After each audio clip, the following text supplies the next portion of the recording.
当就是说当下原警处置上不当，大概是哪部分就是没有按照我们 SOP， 还是说大概是哪部分处理的不够恰当？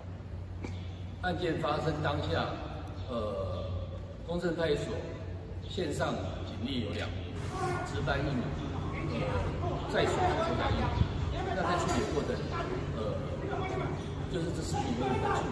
我们在云林县有65个分派出所，我们认为我们必须要检讨我们清晨这时段警力的一个配置，跟机动警力的一个快打的一个反应，这是我们认为没有处理的很恰当的。快打是发生多久的时候赶到现场处理？有多少人去？这部分我们还在清查当中，还在调查当中。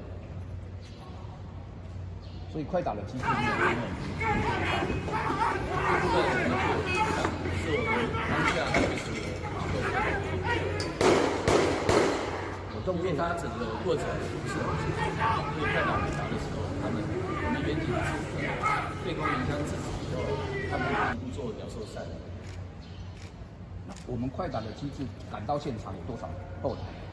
因为公正派出所是在市区，那我们快打有分局级跟局级的快打，当下分局立即启动分局的一个快打。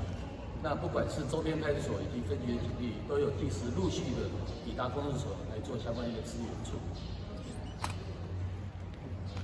画面呢，那个警察好像在就是制止歹徒上，那个距离会不会靠得太近？或者这个部分规定上，或者是说，因为看画面好像女警离那个歹徒还蛮近的，这部分呢？